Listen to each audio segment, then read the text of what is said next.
भैया एक मेरा क्वेश्चन है, जैसे लोग बताते हैं नेगेटिविटी के बारे में, इसके बारे में आप कुछ बताइए। इसके फल स्वरूप भगवान शिव ने उन्हें वरदान दिया, उन ऋषि की हड्डियों से इंद्र का वज्र बना। तुरंत जैसे ही भगवान शनि मंत्र उच्चारण करते ही सामने आए, शनि देव जलने लगे। इसीलिए शनिवार को पीपल के पेड़ के नीचे दीपक जलाते हैं। मोर देन 70% नेगेटिविटी वो वायु तत्व के कॉम्बिनेशन से चलती है। छोटी सी नेगेटिविटी से लेकर बड़े से बड़े ब्रह्म राक्षस तक की सारी सारी चीजें इसी में ही आ जाती है। ठीक है, याद रखना, स्पेस एलिमेंट प्राण तत्व के साथ चला जाता है। जैसे ही शरीर छूटा तो हमारे प्राण गए। प्राण जैसे जाते हैं तो आत्म तत्व जो होता है वो तुरंत परमात्मा तत्व से लीन हो जाता है। सूक्ष्म शरीर बचता है। एक इंसान ही एक ऐसी शक्ति है जो पत्थर के अंदर भगवान को प्रकट कर सकती है। किसकी वजह से? प्राण तत्व की वजह से। आत्म तत्व का ट्रेस क्या रहेगा? काम, क्रोध, लोभ, मद, मोह, मत्सर। उसके अंदर अगर एक तत्व और ऐड हो जाए तो उसको बोलते हैं प्रेत। अगर एक स्पेस एंड टाइम में आपको ये लगता नहीं है कि ये चीजें नहीं होती, तो जैसे ही स्पेस और टाइम बदलेगा यू विल रियलाइज। मान लीजिए अगर किसी नेगेटिविटी या फिर किसी भी व्यक्ति की कोई इच्छा रह गई है, तो वो मरने के बाद उस एलिमेंट के साथ उस वायु में घुसकर वो अपनी बार बार इच्छा पूरी करता है। आपके नाभि के नीचे लेडीज को दर्द रहता होता, ठीक है, दबाव रहता है, थकावट रहती है। ये यहाँ से लेकर यहाँ तक अननेसेसरी दर्द होना, थकावट होना, कंधे भारी हो जाना, छाती पर दबाव पड़ना, एकदम से झटके से उठना, ये सारे कारण आपके घर के पितरों और नेगेटिविटी की वजह से होते हैं। जब ब्लैक मैजिक होता है, ब्लैक मैजिक में नेगेटिव वायु तो आती है, दैट इज कॉमन, बट उसके पीछे एक इंसान होता है। मतलब एक आत्म तत्व है, जीता जागता आत्म तत्व है, जो नेगेटिव फोर्स को अपना आत्म तत्व देता है और कहता है कि जाओ घुसो उसके वमान क्षेत्र में। पर आज हम वायु पर चर्चा करेंगे और हमारे गुरुदेव ने जो हमें सिखाया वो हम सीखेंगे। कहानी सुनोगे?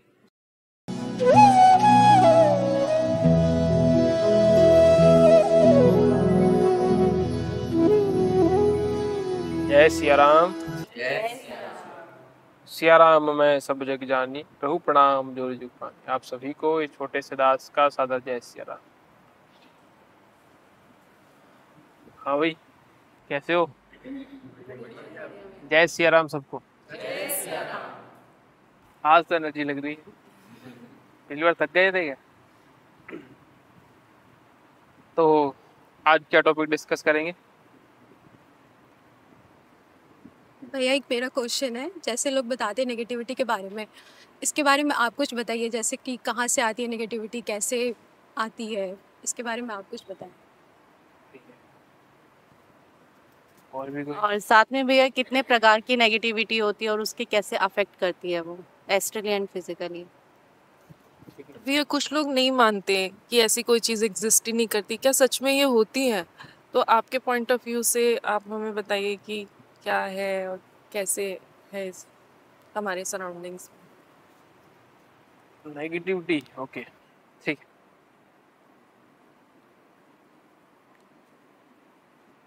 नेगेटिविटी तो आजकल की टर्म है। पहले के टाइम में क्या बोलते थे? ऊपरी हवा। पहले के टाइम में क्या बोलते थे? ऊपरी हवा। भाई इसको ऊपरी हवा लगी है, मतलब कहीं ऐसी कोई हवा जो इसकी बॉडी की नहीं है, कहीं दूसरी जगह से आई, उसको बोलते हैं ऊपरी हवा। पहले के टाइम में बोलते थे, ठीक है, ज्यादा पुरानी बात नहीं है ना। हमारे गांव में चले जाओ, अब दादा परदादा लोग हमेशा यही कहते हैं ऊपरी हवा लग गई। पुराने जमाने में इसको क्या बोलते थे? ऊपरी हवा को ही क्या बोलते थे? वायु। अच्छा, ये ऊपरी हवा क्या है? इसको आज हम नेगेटिविटी बोलते हैं। आज नेगेटिविटी हो गई, ये हो गई, वो हो गई। पहले के टाइम में तो नहीं बोलते थे। पहले बोलते थे यार वो कोई ऊपर की बाधा है, ऊपरी हवा लगी है इसको। चलिए आज हम समझते हैं कि हमारे ग्रंथों में इसका क्या वर्णन है। हमारे हर ग्रंथ में इसका वर्णन है, ठीक है, और हमारे उपनिषदों में भी इसका वर्णन है। दो उपनिषद, एक तो वृहदारण्यक उपनिषद और एक प्रश्नोत्तर उपनिषद, दोनों में इसका वर्णन लिखा हुआ है। पर इसका वर्णन दूसरे तरीके से लिखा है। कैसे लिखा है? वायु के रूप में। वायु के रूप में इसका वर्णन लिखा हुआ है। और पतंजलि योग सूत्र के अंदर वायु अलग अलग प्रकार की लिखी हुई है। कहते हैं कि वायु अगर गलत हो जाए तो ऊपरी शक्ति लग जाती है। ये वायु के टर्म्स में बोला गया है, ठीक है। और ये जो दो उपनिषद है, प्रश्नोत्तर उपनिषद और बृहदारण्यक उपनिषद, ये दोनों भी वायु पर चर्चा करते हैं। प्रश्नोत्तर उपनिषद जो है वो बड़े ही महान संत की रचना है। किसने लिखे हो? ऋषि पिपलाद ने, ठीक है। ऋषि पिपलाद के बारे में बहुत कम लोग जानते हैं, बहुत कम लोग जानते हैं। कहानी सुनोगे ऋषि पिपलाद की?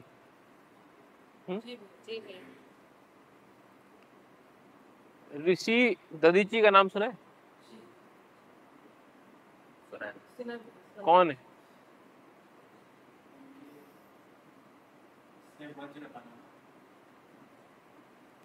जिन्होंने भैया इंद्र देव की सहायता के लिए अपने शरीर को त्याग कर दिया था, उनकी हड्डियों से वज्र बना था। ऋषि दधीची उनके पुत्र हैं, उनके पुत्र हैं। ऋषि दधीची ने एक समय माता की रक्षा करते हुए अपने शरीर पर प्रहार लिया था, जिसके फल स्वरूप भगवान शिव ने उन्हें वरदान दिया कि जाओ, आज से तुम्हारी जो है शरीर की हड्डियां जो है वो वज्र की हो जाए, वज्र के समान। पर विधि का विधान कोई नहीं रोक सकता। समय के साथ देवताओं को एक ऐसे राक्षस को मारने के लिए वज्र चाहिए था, अस्त्र चाहिए था, जो सिर्फ और सिर्फ उन ऋषि की हड्डियों से बने। उन्होंने देवताओं की मदद के लिए अपना देह त्याग दिया और उन ऋषि की हड्डियों से इंद्र का वज्र बना। क्या बना? इंद्र का वज्र बना। पर हुआ क्या? जब ये घटना घटी तो ऋषि दधीची की पत्नी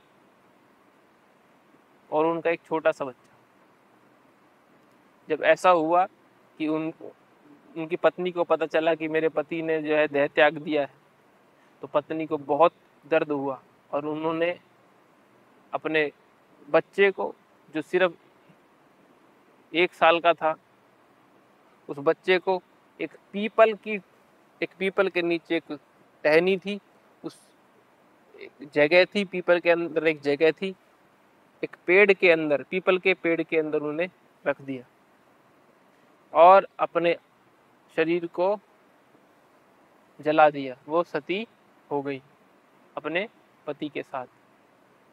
अब वो बच्चा अकेला हो गया, बच्चा रोता रहा, खाने को कुछ मिला नहीं तो पीपल के ही पत्ते मिलते रहे, बच्चा चबाता चला गया। कहते हैं वहां से नारद मुनि आए। नारद मुनि ने देखा कि एक बच्चा पीपल की छोटी सी टहनी में बैठा है, रो रहा है। तो उन्होंने अंतर ध्यान होकर देखा कि इनके पिताजी कौन है, तो तुरंत उनको समझ आया कि इनके पिताजी तो महर्षि दधीची है। उन्होंने उनका लालन पोषण किया, बच्चा थोड़ा बड़ा हुआ। जब बच्चा बड़ा हुआ तो सबसे पहले नारद मुनि से उन्होंने ये पूछा कि मेरे पिताजी की मृत्यु कैसे हुई। तो उन्होंने कहा कि देवताओं की रक्षा के हेतु जो है तुम्हारे पिताजी ने अपना शरीर दे दिया। तो उन्होंने ये कहा देवता तो छोड़ो, आप ये बताइए कि उन्होंने अपना शरीर, उनके ऊपर ऐसा क्या संकट आ गया था कि उनको अपना शरीर त्यागना पड़ा। तो उस बच्चे को नारद मुनि कहते ही तुम्हारे पिताजी के ऊपर शनि की दशा आ गई। शनि की दशा से की वजह से तुम्हारे पिताजी को देह त्यागना पड़ा। और फिर उन्होंने कहा कि तुम्हारी माताजी, मेरी माताजी का बताइए। तो उन्होंने कहा तुम्हारी माता जी भी शनि की दशा की वजह से ही कहता था। उस बच्चे को क्रोध आ गया, उस बच्चे को क्रोध आ गया। उसने कहा ठीक है, आप मुझे गुरु मंत्र दीजिए, दीक्षा दीजिए, मुझे वरदान चाहिए। बोले कौन देगा? ब्रह्मा जी दे सकते हैं। उन्होंने कहा आप मेरे गुरु बनिए। उस बच्चे ने तपस्या करी, तपस्या करके ब्रह्म देवता को खुश किया। ब्रह्मा जी आए, उन्होंने कहा कि वर मांगिए। तो बच्चा कहता है मुझे ऐसी शक्ति दें कि मैं जिस पर दृष्टि डालूं वो जलने लगे। ब्रह्मा जी ने कहा तथास्तु। ब्रह्मा जी चले गए, उन्होंने धरती माता को प्रणाम किया और भगवान शनि का मंत्र उच्चारण किया। और तुरंत जैसे ही भगवान शनि मंत्र उच्चारण करते ही सामने आए, उन्होंने अपनी दृष्टि डाली और शनिदेव जलने लगे। शनिदेव जलने लगे। शनिदेव महाराज ने बहुत कोशिश की निकलने की, पर निकल नहीं पाए। अनेक देवी देवताओं ने बहुत कोशिश की, पर कोई उन्हें छुड़ा नहीं पाया। कोई भी ऐसा तत्व नहीं था जो उनकी अग्नि को शांत कर दे, और वो जलने लग गए। भगवान सूर्य आ गए अपने पुत्र को बचाने के लिए, पर बचा नहीं पाए। उसके बाद ब्रह्मा जी आए और उन्होंने कहा कि बच्चा ये तत्व छोड़ दो, मैं तुम्हें 2 वरदान और दूंगा। तो उस बच्चे ने 2 वरदान मांगे। पहला क्या? पहला मांगा कि कोई भी बच्चा, कोई भी छोटे बच्चे पर पैदा होने के 5 साल तक, पैदा होने के 5 साल तक किसी भी बच्चे पर शनि की दशा नहीं आएगी। कि किसी भी बच्चे पर शनि की दशा नहीं आएगी 5 साल तक। दूसरा, मेरा जीवन इस पीपल के पेड़ के नीचे निकला है, ठीक है। जो भी इस पीपल की तपस्या या पीपल की पूजा जो करेगा, ठीक है, वो मेरे संकल्प से शनि से दूर रहेगा, शनि से दूर रहेगा। इसीलिए शनिवार को पीपल के पेड़ के नीचे दीपक जलाते हैं। वो कृपा किसकी? महर्षि पिपलाद की। और तभी उनका नाम पीपल से पिपलाद बढ़ा, पिपलाद ऋषि। प्रश्नोत्तर उपनिषद सबसे बड़ी उपनिषद उन्होंने ही, उन्हीं के नाम से ही चलती है। और उन्होंने वायु का वर्णन किया। उनके पास प्रश्नोत्तर उपनिषद क्या, उनके पास महान शिष्य आते हैं, तपस्या करते हैं और प्रश्न करते हैं। उन प्रश्नों का जब वो उत्तर देते हैं तो वहां से वो प्रश्नोत्तर उपनिषद निकलती। और वो मुख्य सवाल क्या पूछते हैं? इसी वायु का। हालांकि उपनिषद में पूर्ण तरीके से इस तथ्य को बताया नहीं गया है। जैसे ही वो स्टार्ट करते हैं, बताना शुरू करते हैं, वहां से टॉपिक बदल जाता है। आप कभी उपनिषद उठाकर देखिए तो वो जैसे स्टार्ट करते हैं उसके बाद टॉपिक बदल जाता है, फिर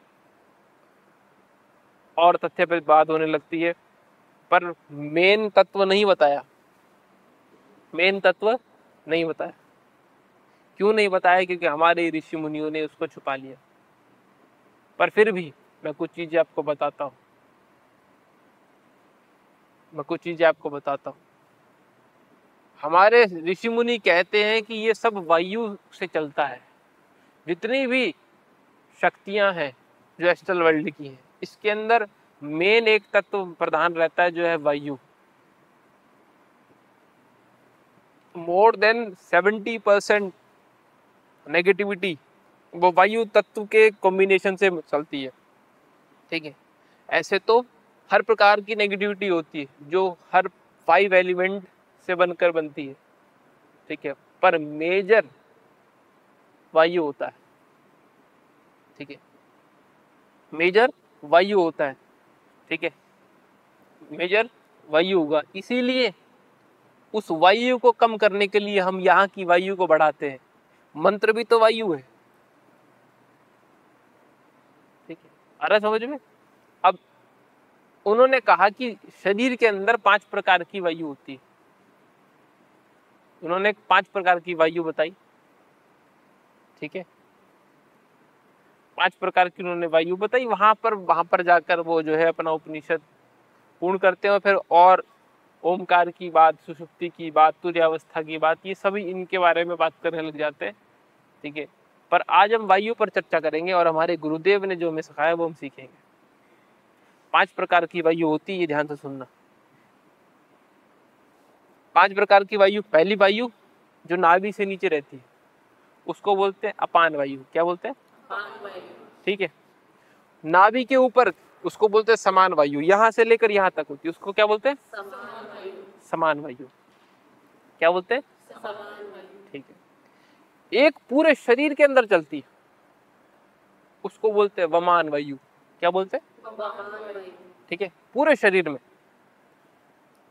में चलती है। मैं देखो एक लेमन टर्म से मैं समझा रहा हूँ तो तुम्हें समझ में आए। ठीक है, पूरे शरीर में चलती है, उसको क्या बोलते हैं? वमान वायु। एक होती है जो तुम्हारे सुषुम्ना नाड़ी से ऊपर चढ़ती, ईला और पिंगला नाड़ी से कौन सी नाड़ी जनरेट होती है? सुषुम्ना नाड़ी से तुम्हारी कुंडलिनी शक्ति उठती है।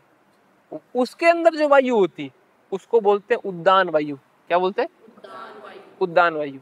और अंतिम वायु होती है तुम्हारी प्राण वायु, जो जिससे तुम्हारे प्राण चलते, जिससे तुम अपना प्राण तत्व इफेक्ट करते हो। ठीक है, तो अंतिम वायु कौन सी? ये 5 तरीके की वायु होती है। ठीक है, मैं धन्यवाद देता हूँ ऐसे ऋषियों का जिन्होंने ऐसी तत्व डिस्कवर किया और आज के तत्वों से मैं रिलेट करवाता हूँ। ध्यान से सुनना इस बात को।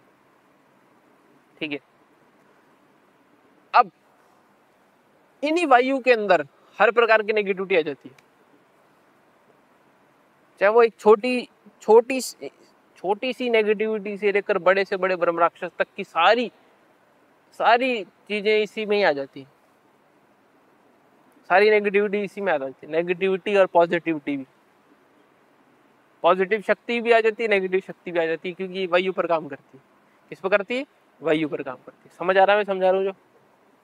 ठीक है, अब पहले हम ये समझते हैं कि पतंजलि योग सूत्र में हमेशा इन वायु पर तत्व बताया हुआ है कि आप इन वायु को कंट्रोल रखो तो सब कुछ कंट्रोल हो जाता है, बेसिकली बताया हुआ है। ठीक है, पर हम आज एस्ट्रल वर्ल्ड को समझेंगे।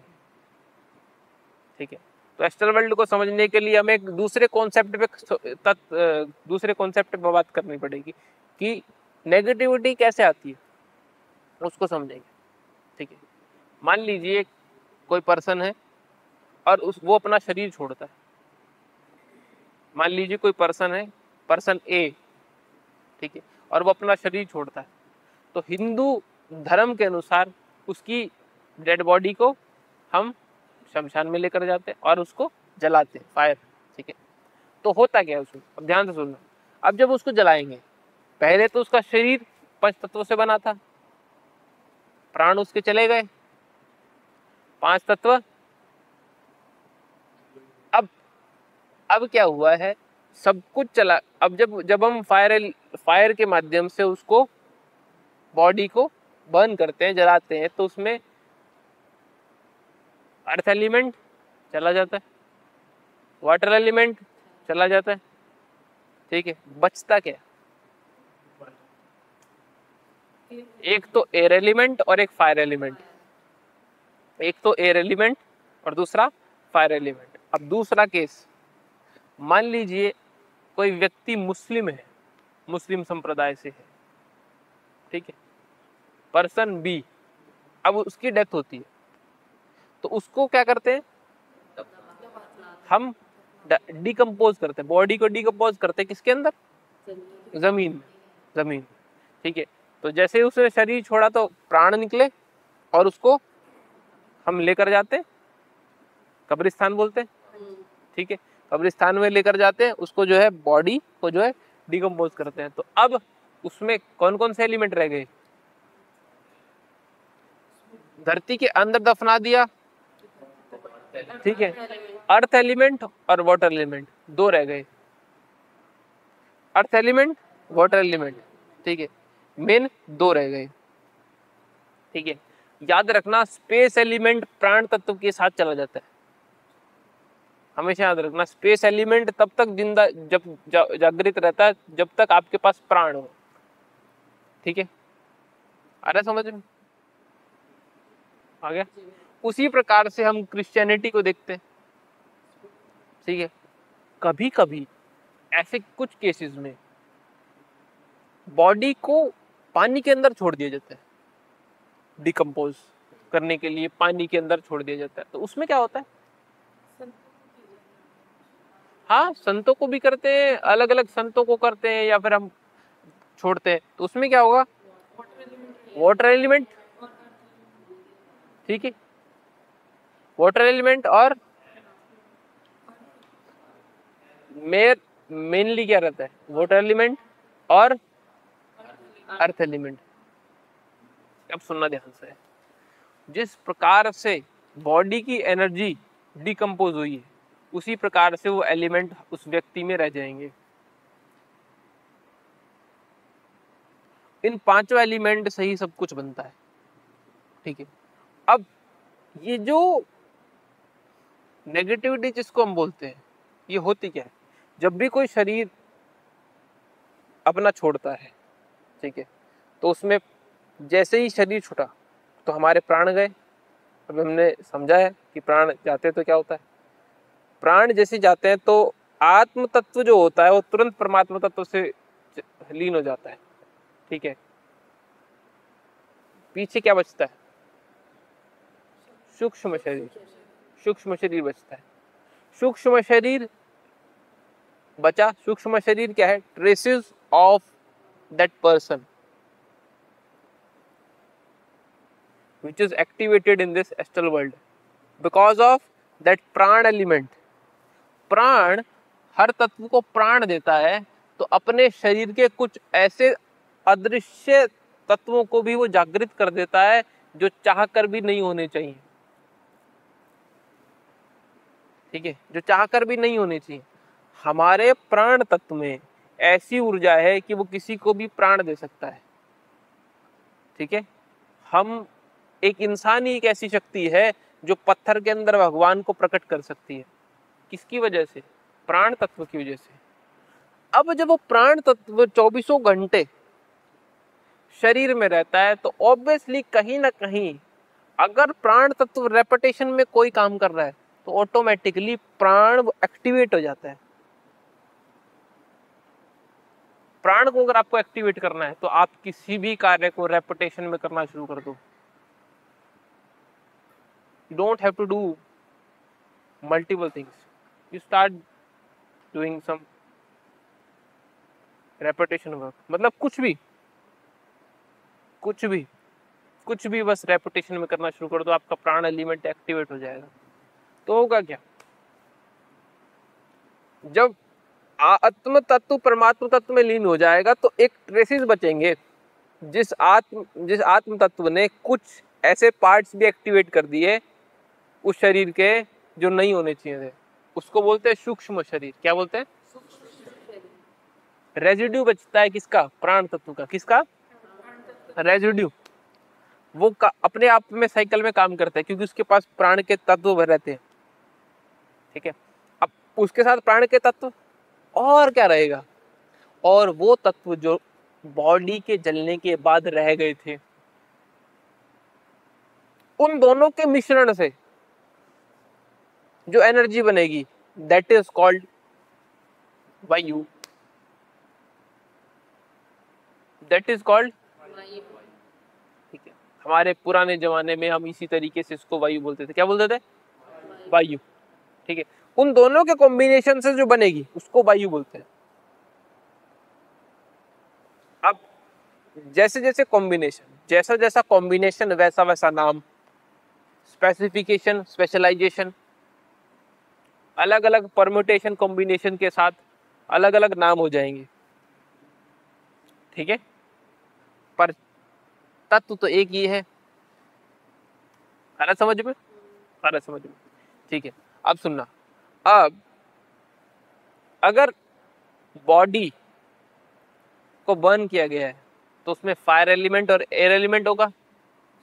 तो उस फायर एलिमेंट के अंदर फायर एलिमेंट, एयर एलिमेंट और वो प्राण तत्व के कुछ ट्रेसेस, प्राण तत्व का ट्रेस क्या रहता है? आत्म तत्व का ट्रेस क्या रहेगा? काम, क्रोध, लोभ, मद, मोह, मत्सर, ये ट्रेसेस रहेंगे आत्म तत्व के। वो क्या होगा? ये ट्रेसेस होंगे। ये ट्रेसेस किसके साथ मिक्स होंगे? ये ट्रेसेस किसके साथ मिक्स होंगे? जो एलिमेंट उसके पास रहे, या तो फायर या वाटर, उसके साथ मिक्स होंगे। जो ट्रेसेस जिस एलिमेंट के साथ मिक्स होगा, तब वहां पर एक नई फॉर्म प्रोड्यूस होगी, जिसको आजकल हम बहुत कुछ टर्म्स में बोलते हैं। ठीक है, बहुत टर्म्स में बोलते हैं, बहुत टर्म्स में बोलते हैं। मैंने जो समझाया समझ आया।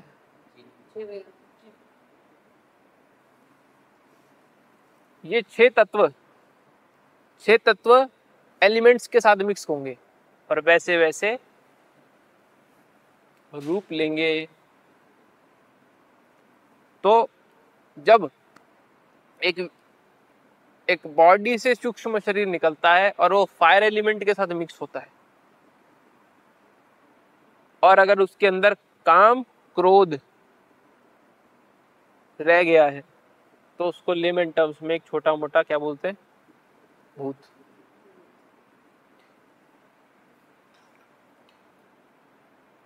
उसके अंदर अगर एक तत्व और ऐड हो जाए तो उसको बोलते हैं प्रेत। उसके अंदर एक और तत्व ऐड हो जाए तो बोलते हैं पिशाच। ठीक है, उसी प्रकार से जब एलिमेंट ऐड होते हैं तो नाम बदलते रहते हैं। मतलब एलिमेंट ऐड, नाम बढ़ गए। समझ आ रहा है? चलिए, जब धरती, अर्थ एलिमेंट और वाटर एलिमेंट मिले तो एक अलग शक्ति बनती है। ठीक है, तो लेमन टर्म्स में मुस्लिम लोग उन्हें जिन्ने बोल देते हैं, जिन्नात बोल देते हैं। अपने अपने टर्म्स में उनका वर्णन किया हुआ है। हमारे ग्रंथों में भी इनका वर्णन बहुत अच्छी तरीके से लिखा हुआ है। जो लोग ये कहते हैं कि ये सब चीजें नहीं होती, मैं कहता हूं sir, different space and time में डिफरेंट चीजें होती हैं। अगर एक स्पेस एंड टाइम में आपको ये लगता नहीं है कि ये चीजें नहीं होती, तो जैसे ही स्पेस और टाइम बदलेगा,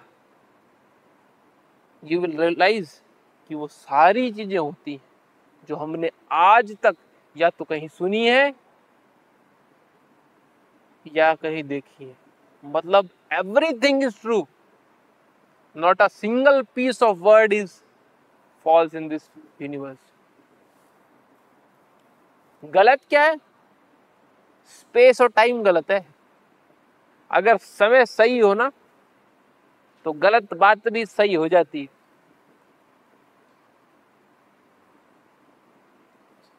ठीक है, अगर समय सही हो तो गलत बात भी सही हो जाती। मैं एक बात बोलता हूं, एक बात मैंने आपको कही कि मेहनत करने से सब कुछ होता है। मैंने एक बात कही अंशु को, यही बात मैंने कही राजनीति को। ठीक है, अंशु कहेगी भैया मेहनत करने से होता नहीं है, ये मेरा अनुभव कहता है। राजनीति कहेगी क्यों नहीं होता भैया, 100% होता है, मेरे जीवन में हुआ है। पर एक समय ऐसा आएगा जब राजनीति को समझ आएगा कि मेहनत करने से,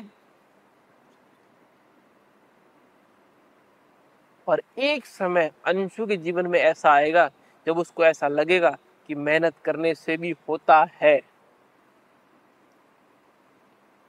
तो बातें गलत नहीं है, स्पेस और टाइम गलत है।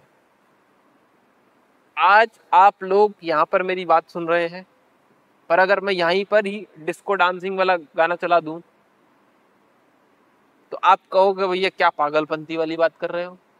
या फिर मैं एक काम करता हूं कि आप लोग पब में जाओ और सीताराम करने लग जाओ, तो तुम्हें निकाल देंगे वहां से, पागल बोलेंगे लोग, पर तुम क्या पागल हो। पर अगर वही सीताराम जाप तुम यहाँ आकर करो तो तुम्हारे चरणों में भी गिर जाएंगे लोग। Everything is true but it depends upon the space and time. ठीक है, तो समय और जगह का बड़ी महिमा है। समय और जगह की बड़ी महिमा है। तो सही है सब कुछ। तो तुमने जितना भी सुना है ये बिल्कुल सही है। अगर कोई व्यक्ति कहता है कि भैया ये सब नहीं होता, तो शायद वो उसके साथ ऐसा समय आया नहीं है, या फिर वो कभी कोई ऐसी जगह पर पहुंचा नहीं है जहां पर उसे सच्चाई का अनुभव ना हुआ हो। But everything is true in this world. मैं कभी भी किसी तत्व को गलत नहीं मानता, क्योंकि जब आप सूक्ष्म शरीर से या सूक्ष्म दृष्टि से देखेंगे तो सब आपको सही लगेगा। चलिए, अब हम समझते हैं कि नेगेटिविटी अब आपको समझ आ गया कि कितने एलिमेंट से बनती है और कितने प्रकार की बनती है। जब बहुत सारे एलिमेंट और बहुत सारी नॉलेज बन जाती है तो एनर्जीज, वायु बहुत स्ट्रांग हो जाती है। ठीक है, तो वो अलग अलग रूप लेती है, फॉर्म लेती है, और उसी तरीके से ही देव शक्तियां भी काम करती हैं।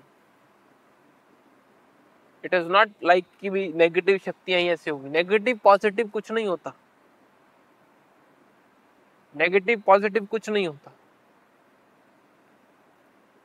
अगर एक एनर्जी मुझे हेल्प कर रही है तो मेरे लिए वो पॉजिटिव है, बट अगर वो एनर्जी मेरे खिलाफ है तो मेरे लिए वो नेगेटिव है, चाहे वो देवता ही क्यों ना हो। ऑब्वियसली वो मेरे नेगेटिव साइड पे ही दिखाई देगी ना। तो पॉजिटिव नेगेटिव समझ आया, वायु समझ आई, शरीर के एलिमेंट समझ आए। अब हम इसको कंबाइन करते हैं। आ रहा है समझ में? अब हम इसको कंबाइन करेंगे। कंबाइन करते हैं तो क्या कैसे समझ आता है?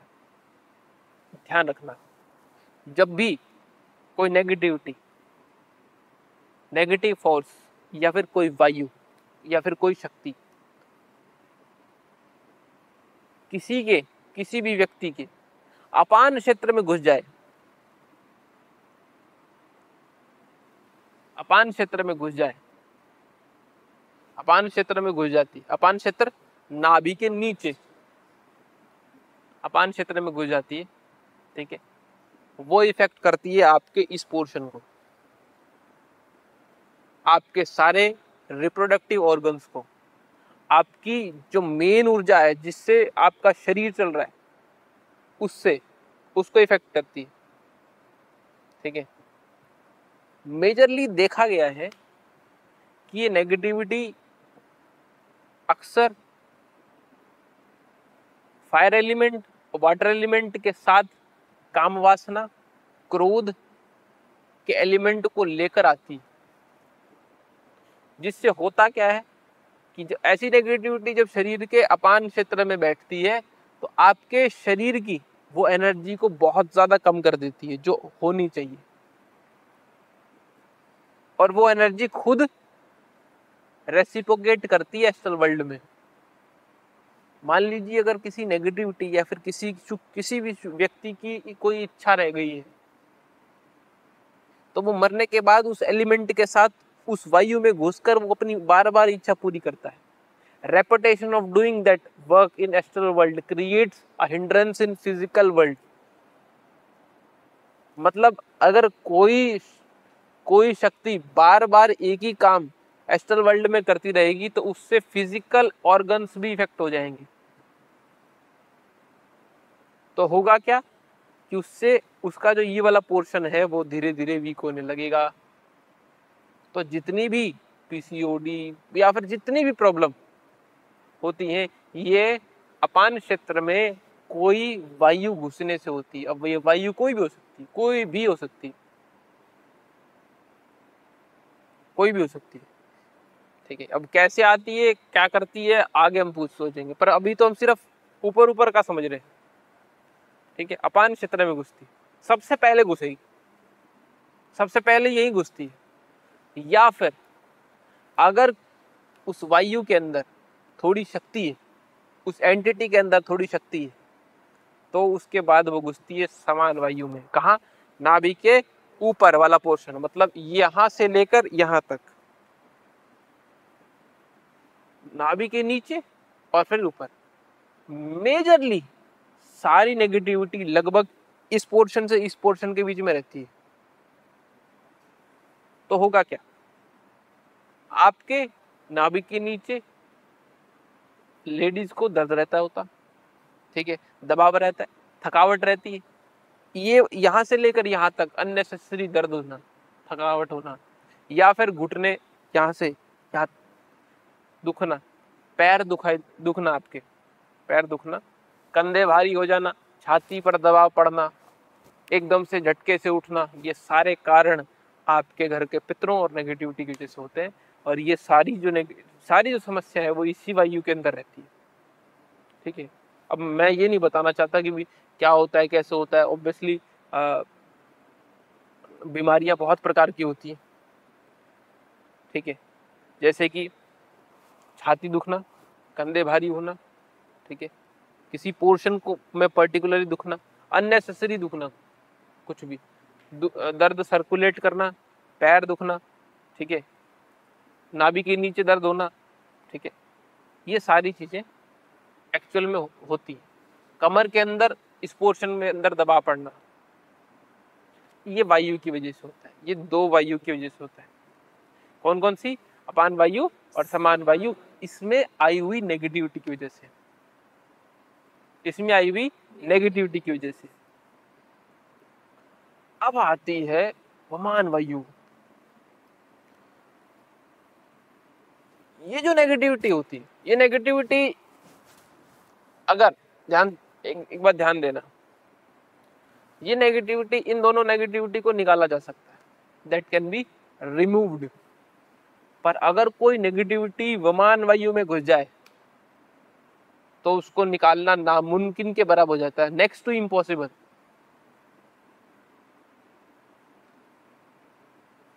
एग्जाम्पल बताऊं,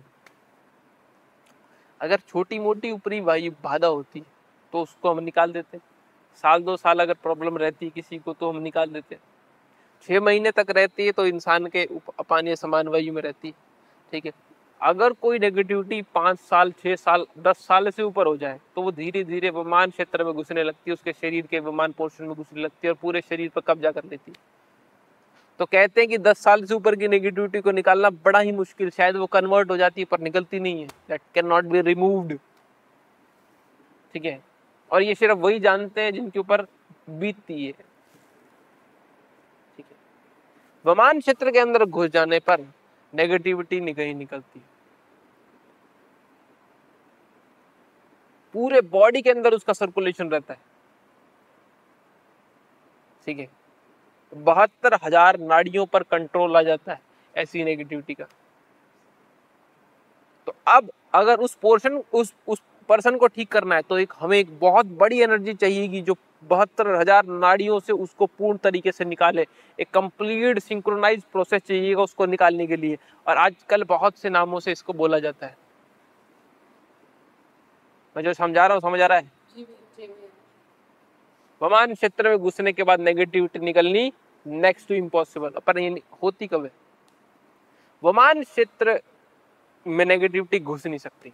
पहली बात सुनना ध्यान से, विमान क्षेत्र में कोई भी ऊर्जा नहीं घुस सकती, क्योंकि विमान क्षेत्र लगभग प्राण, आपके प्राण के नजदीक होता है। किसके नजदीक होता है? प्राण के नजदीक होता है। एक व्यक्ति के प्राण के नजदीक होता है विमान क्षेत्र, क्योंकि पूरी बॉडी के अंदर सर्कुलेशन रहती है उसकी। कोई भी नेगेटिविटी अपने आप से कभी भी विमान क्षेत्र में नहीं घुस सकती। उसको अगर विमान क्षेत्र में घुसना है तो उसको एक आत्म तत्व की जरूरत पड़ेगी, एक आत्म तत्व की जरूरत पड़ेगी। अगर विमान क्षेत्र में उसको घुसना है तो उसको आत्म तत्व की जरूरत पड़ेगी। और आत्म तत्व कौन दे सकता है? या तो परमात्मा दे सकता है या फिर कौन दे सकता है? एक इंसान दे सकता है, एक इंसान दे सकता है, क्योंकि एक इंसान के पास ही आत्म तत्व है। एक इंसान ही आत्म तत्व दे सकता है।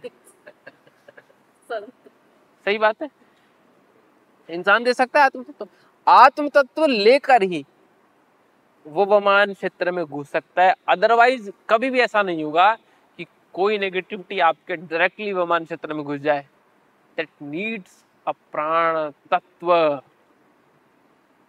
उसको अपग्रेड करना पड़ता है, उस नेगेटिव फॉर्म को प्राण के साथ उसमें डालना पड़ता है, उसके बाद वो आपके वमान क्षेत्र में घुसती है।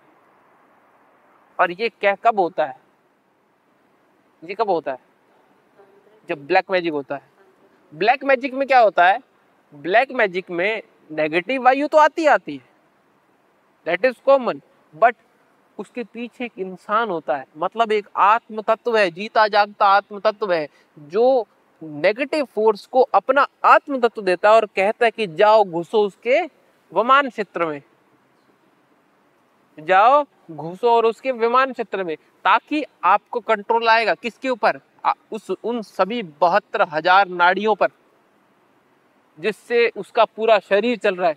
तो कोई भी ऑकल्ट प्रैक्टिशनर वो कोशिश ये करेगा कि किसी भी तरीके से हम अपना प्राण तत्व देकर उस वायु को कुछ इस तरीके से भेजें कि वो सामने वाले व्यक्ति के वमान क्षेत्र में घुस जाए। जैसे ही वो घुसेगा तो उसको बॉडी का पूरा एक्सेस मिल जाएगा, और एक बार वमान क्षेत्र में घुस जाएगा तो उसके बाद निकालना next to impossible, next to impossible.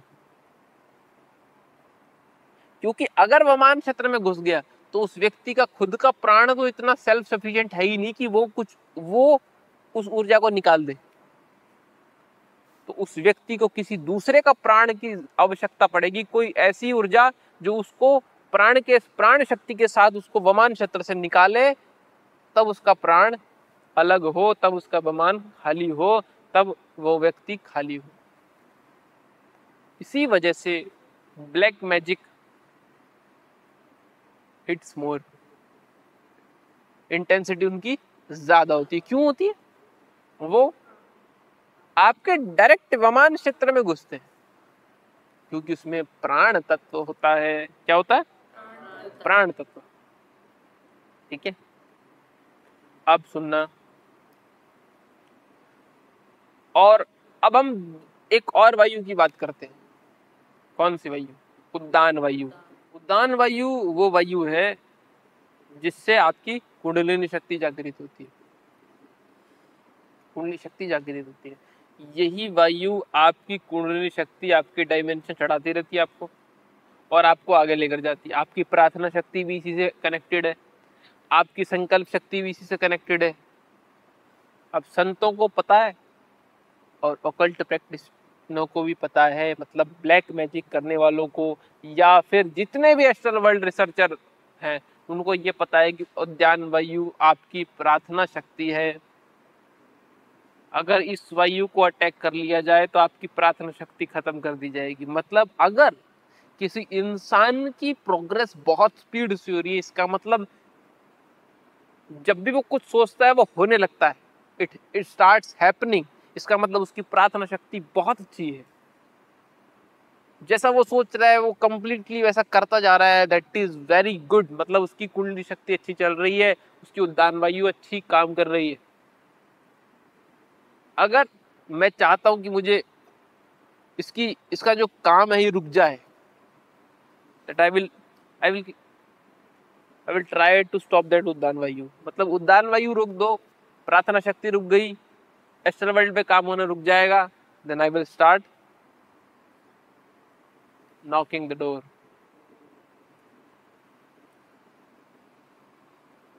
तो जो लोग नफरत करते हैं, जो लोग ऑकल्ट प्रैक्टिस चीजें करते हैं, वो क्या करेंगे? उद्दान वायु को दबाने की कोशिश करेंगे।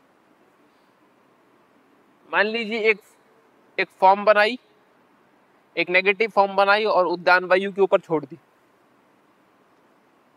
तो बहुत कुछ होगा, आपको सब कुछ सही लगेगा क्योंकि शरीर में कोई दिक्कत नहीं है, but you will face multiple नहीं मैनी चैलेंजेस, अलॉट अलॉट। आप कुछ करना चाहते हैं, कुछ हो नहीं रहा, आप एफर्ट डाल रहे हैं, नहीं हो रहा, आप जो भी कर रहे हैं नहीं हो रहा, इसका मतलब किसी ने आपकी प्रार्थना शक्ति रोक दी। इसका मतलब ये है कि उद्दान वायु के अंदर नेगेटिविटी भेजी गई है।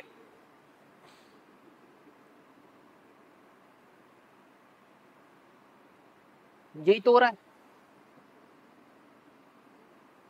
और उसके बाद लोग ये सोचते कि मैं सब कुछ तो कर रहा हूं, and I am able to do everything, but yet जो मैं सोचता हूं वो होता नहीं, क्योंकि आपकी प्रार्थना शक्ति को किया जाता है, उस वायु को नियंत्रित कर दिया जाता है किसी दूसरी वायु के काउंटर अटैक से।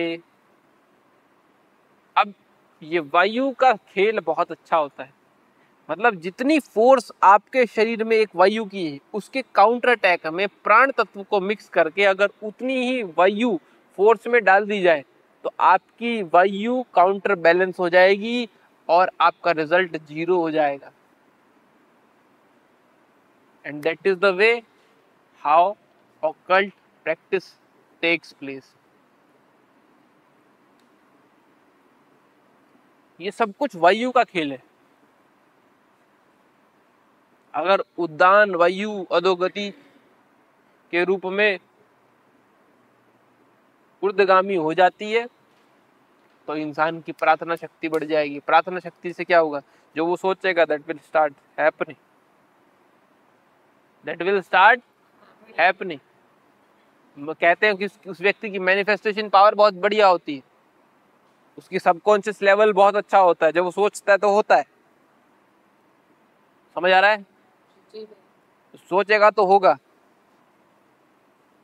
पावर ऑफ सबकॉन्शियसनेस स्टेज इन उद्दान क्षेत्र। समझ आ रहा है? तो आपको ये वायु समझ आई?